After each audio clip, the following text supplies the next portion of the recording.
Did these gunslingers genuinely embody their fearsome reputations, or were their stories exaggerated beyond the reality of the Wild West? Join us on a historical journey to the rugged, lawless frontier where legends emerged and destinies were determined in an instant. In this video, we will explore the top 10 deadliest gunslingers in the annals of the American Old West. These individuals are not merely names in history, they are larger-than-life characters whose narratives of bravery, skill, and audacity have fascinated generations. From outlaws who instilled fear to lawmen who navigated the delicate balance between justice and revenge, each gunslinger on this list has left a legacy intertwined with both myth and reality. But who were they at their core? What motivated them to become icons of survival in one of history's most brutal periods? Stay with us as we delve into the stories of these notorious sharpshooters, revealing the chaos, betrayal, and heroism that characterize their lives. You won't want to miss a moment of this countdown. Before we proceed, please remember to like and subscribe to the channel. 10. William Curly Bill. Brocius earned his nickname due to his thick, curly black hair. After the death of Old Man Clanton, Curly Bill assumed leadership of the Cowboys, a notorious gang of cattle rustlers in Tombstone, Arizona. For a time, he also served as a tax collector under Cochise County Sheriff John Behan. Known for his heavy drinking, Curly Bill's behavior often became increasingly unruly when intoxicated. One evening, while socializing with fellow cowboys, Marshal Fred White approached him and requested that he surrender his pistol. As Curly Bill complied, the weapon accidentally discharged, injuring White. Fred White, who had a cordial relationship with Curly Bill, later stated on his deathbed that he believed the shooting was accidental. Consequently, Curly Bill was found not guilty of the charges against him, with Wyatt Earp providing testimony in his favor during the trial. Nevertheless, the narrative did not conclude there. The situation continued to intensify, culminating in a confrontation between Wyatt Earp and Curly Bill, which ultimately resulted in Curly Bill's demise. This encounter was driven by Wyatt Earp's resolve to seek retribution for the murder of his brother Morgan Earp. The circumstances surrounding Curly Bill's life and death highlight the complex relationships and the unpredictable nature of frontier justice in the Old West. Sam Bass initially embarked on a lawful journey. After fleeing from an abusive uncle, he found employment at a sawmill in Mississippi. Aspiring to become a cowboy, he eventually made his way to Texas. However, after just one season in the cowboy lifestyle, he realized it was not a suitable fit for him.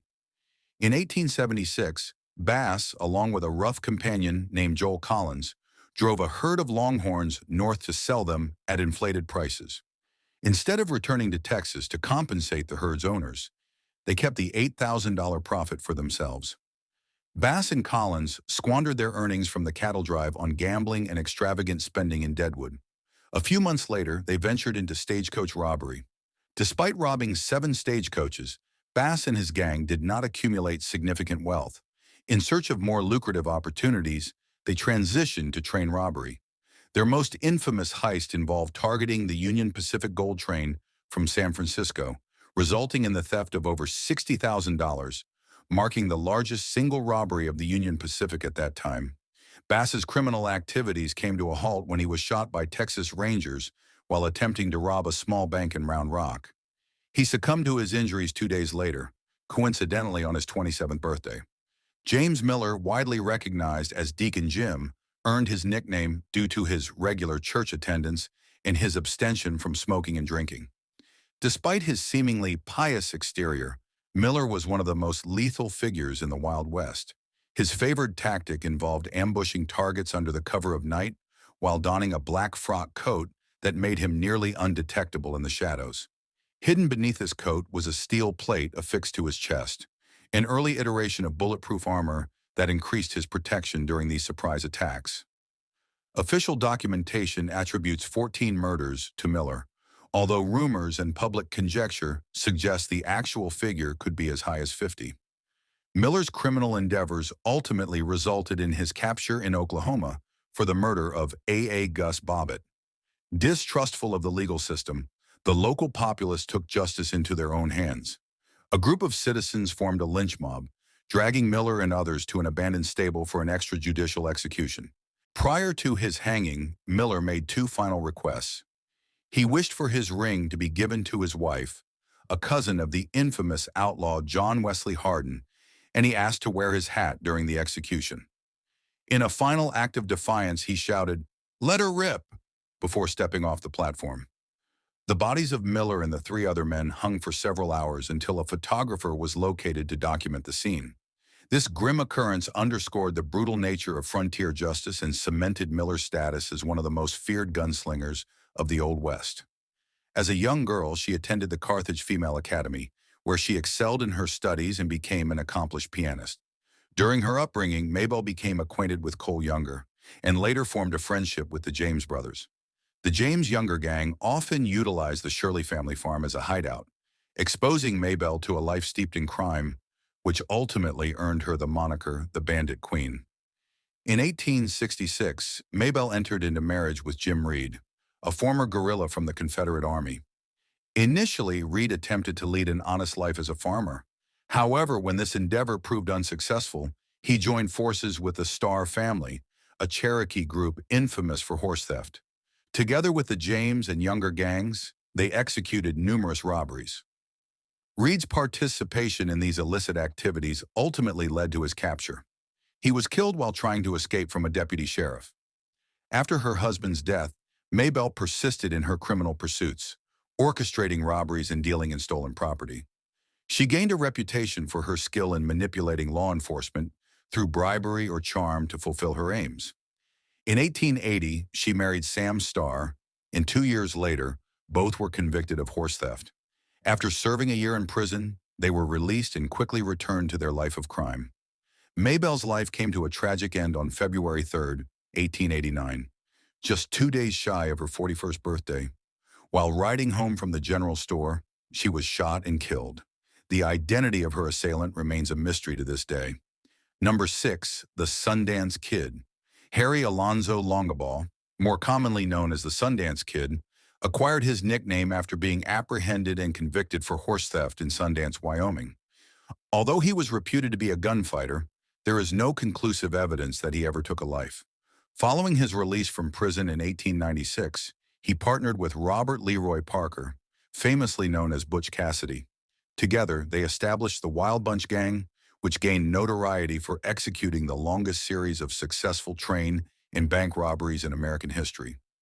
As the Pinkerton Detective Agency intensified its efforts to capture them, Sundance, Butch, and their associates fled the United States in search of refuge in Argentina. It is commonly accepted that the Sundance Kid met his end during a confrontation in Bolivia. Nevertheless, some relatives assert that he returned to the United States under the name William Henry Long and resided in Duchenne, Utah, until 1936. To verify this claim, Long's remains were exhumed for DNA analysis. However, the preliminary findings did not establish a definitive link between Long and the Sundance Kid.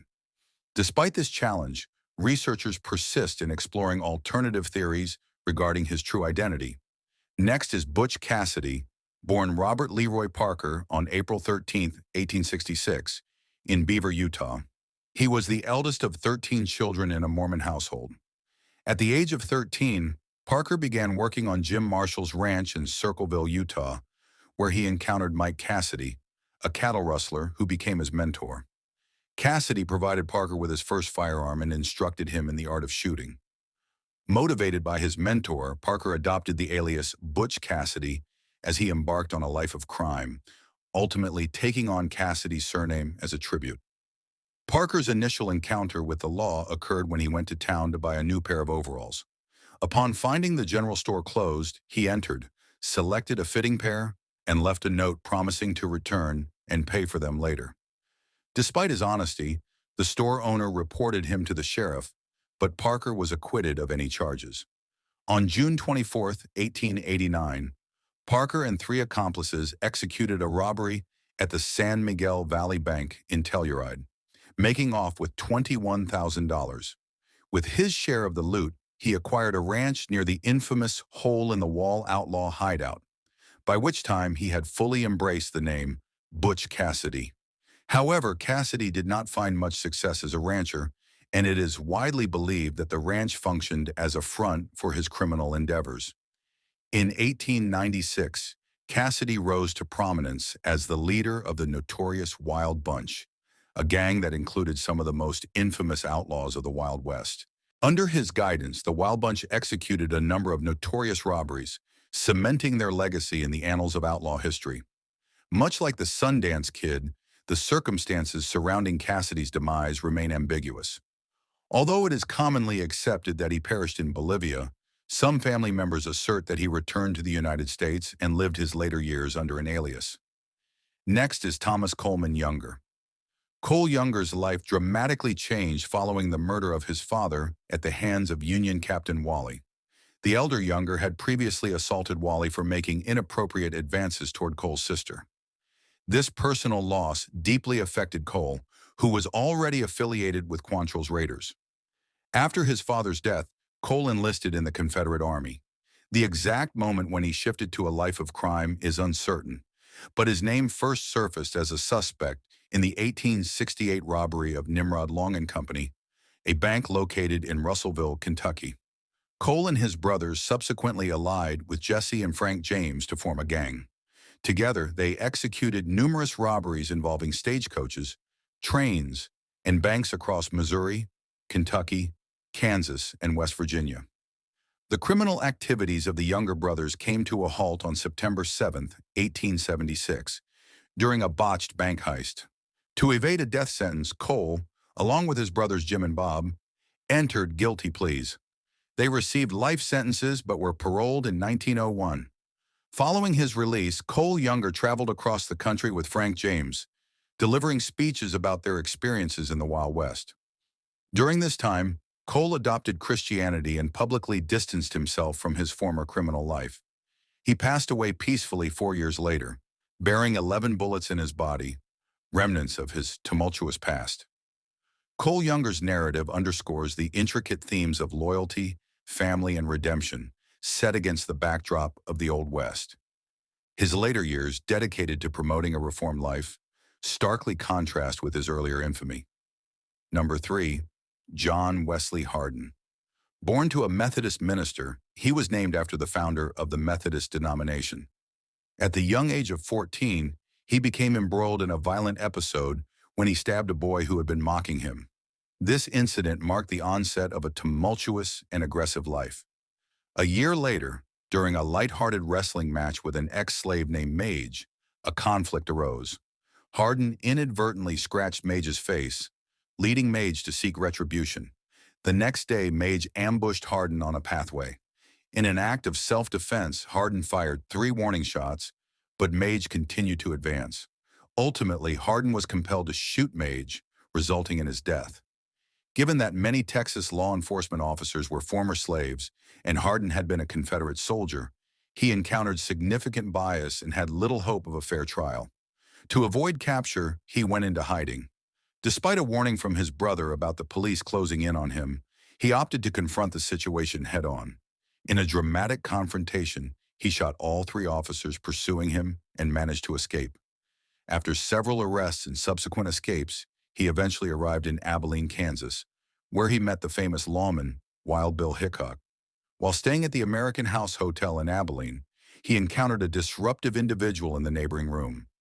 Annoyed by the noise, he fired 2 shots into the ceiling. The first shot roused the man, while the second resulted in his death. Following this event, he fled through the window and returned to Texas.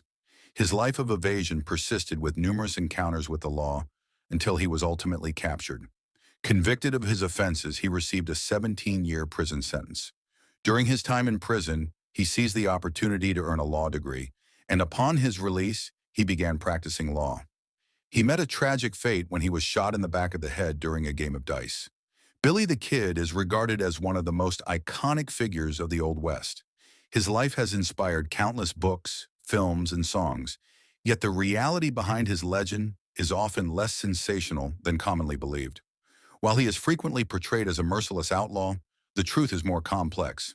Billy the Kid turned to a life of crime primarily out of necessity rather than an inherent inclination towards violence. Those who were close to him described him as courageous, resourceful, honest, and possessing a good sense of humor. Under different circumstances, he might have led a more traditional and prosperous life. Although it is often stated that Billy the Kid was responsible for 21 killings, one for each year of his life, historical records indicate that he likely only caused 4 deaths. His involvement in violent events was relatively minor compared to his exaggerated reputation. In 1877, Billy began working as a cattle guard for rancher John Tunstall, who was embroiled in a fierce conflict with local merchants Lawrence Murphy and James Dolan. On February 18, 1878, Tunstall was shot by Murphy's men while herding cattle alone and unarmed, an incident that ignited what became known as the Lincoln County War. Following Tunstall's murder, Billy and other ranch hands were sworn in as deputies and authorized to pursue the Murphy faction, forming a group called the Regulators. Unfortunately, due to rampant corruption, the governor sided with Murphy, effectively branding the Regulators as outlaws. After a dramatic escape from jail and several years of evasion, Billy the Kid was ultimately shot and killed by Sheriff Pat Garrett while hiding in a friend's residence. In 1869, a robbery was executed by the gang at the Daviess County Savings Association, located in Gallatin, Missouri. During this incident, Jesse accidentally shot and killed a clerk, whom he had mistakenly identified. This unfortunate mistake prompted him to seek atonement through letters to John Newman Edwards, the editor and founder of the Kansas City Times. Edwards, who had previously supported the Confederacy, expressed sympathy for the James brothers and published several articles that depicted the gang in a positive manner. Through these writings and Jesse's claims of innocence, he garnered considerable public attention and was even celebrated as a folk hero. While Jesse James was already a notable figure during his lifetime, his notoriety grew significantly after his death. He was assassinated by Robert Ford, a fellow gang member, who shot him in the back of the head while he was at home. This act of treachery added a dramatic and tragic element to James's narrative. In memory of her son, Jesse's mother, Zerelda James, chose a touching epitaph for his grave, reading, "In loving memory of my beloved son." As we conclude our exploration of the top 10 deadliest gunslingers in the history of the American Old West, one fact stands out. These individuals were not merely quick-draw marksmen. They were intricate personalities shaped by a harsh and unforgiving era. Their tales blur the distinction between legend and reality, prompting us to question how much of what we understand is factual and how much is fabricated. Now we invite you to share your perspective. Who do you consider the most intriguing gunslinger on this list? Is there someone you believe should have been included among the deadliest? We welcome your thoughts in the comments below to continue this discussion. Remember to like, subscribe, and activate the notification bell to ensure you never miss another in-depth exploration of history's most captivating stories. Although the Wild West has faded into the past, its legends will continue to ignite our imagination. Until next time, keep questioning and keep discovering.